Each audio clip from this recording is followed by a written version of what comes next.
ইমরান রাইসকে আদালতে তোলা হয়েছে, সে সময় সে বলতেছিল যে আমি এই কাজ করি নাই, আমার বউরে যাতে কিছু করা না হয়, আমারে ফাঁসানো হয়েছে, 20 লাখ টাকা চায় তারা, 20 লাখ টাকা দিলে এইটা মামলা তুলে নিবে। ভাই আমার কিছু কথা আছে, কিছু বলার আছে। দেখেন ইমরান ভাই, আপনাকে সাপোর্টও নেওয়া যায় না, কারণ আপনাকে মানুষজন আসলে অন্যভাবে দেখে। টাকা পয়সা ইনকাম করছেন অনেকেই, ঠিক আছে, কিন্তু বউ ব্যবসায়ী বলে অনেকেই, আপনারা জানেন। এদিকে বোকা জোনাইদ, বোকা, আসলে বোকা।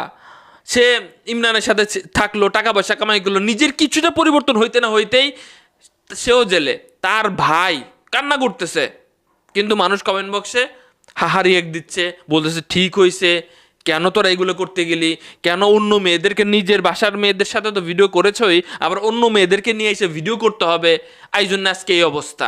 কথা তো সত্য কথা ভাই, একটু বার তো বেড়েছিলই। দেখেন আমি পিয়া মেয়েটার কথা বলতেছি এবং তার মায়ের কথা বলতেছি, যে এদেরকে কেউ দেখে না।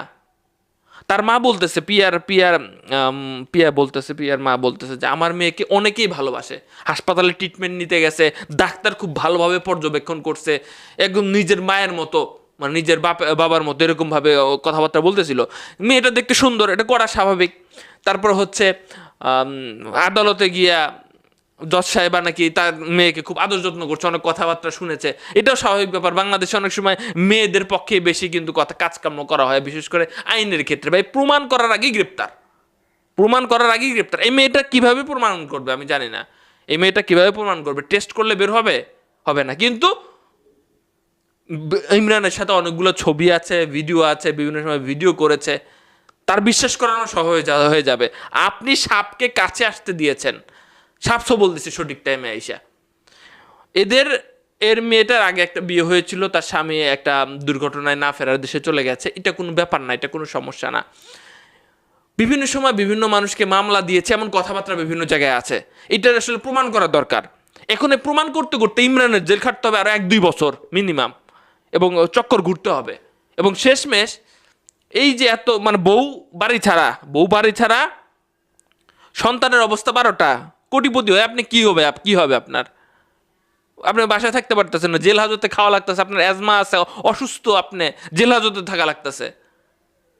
বলে না যে সঙ্গ কাকে দিতেছেন, এই যে সেটা আপনার জানতে হবে। সঙ্গ, হঠাৎ করে কেউ একজন আসলো, আপনি তার সঙ্গ দিলেন, সেই মানুষটা সম্পর্কে আগে জানেন। আপনি আগে জানতেন না, আগে খোঁজ দেন নাই। এখন মেয়েটার কথা যদি বলি, মেয়েটা যে বক্তব্যগুলো দিতেছে, এই বক্তব্যগুলো যদি সত্য হয় তাইলে কি হবে? মেয়েটা যে বলতেছে যে না একটা রুমে নিয়ে গিয়ে এই সেই বিভিন্ন কথা বলতেছে না, শুরুতে কিন্তু বলতে পারে নাই, তারা গুছিয়ে তারপরে বলেছে, তারপরে ডেলিভারি দিয়েছে কথাগুলা। সত্য কারা ধরবেন, মিথ্যা কারা ধরবেন, আদালত প্রমাণ করবে। এই প্রমাণ করতে করতে বাংলাদেশে 1-2 বছর বেচারা, আহারে সংসার শেষ, সারা জীবন ভুলতে পারবে।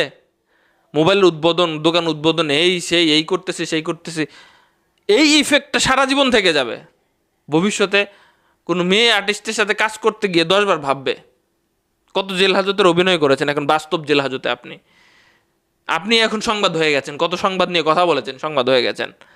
বাংলাদেশ এরকম কেন? সবার অবস্থাই খারাপ, কন্টেন্ট ক্রিয়েটর বা যারা বলেন না কেন, ওই যে বিশেষ করে যারা মেয়েলি বিষয়ে ছিল আর কি, তাদের সবারই অবস্থা খারাপ এখন বর্তমানে, সব ভাঙাচুরা অবস্থা, সংসার ভেঙে যায়, এই সেই নানান ব্যাপার স্যাপার।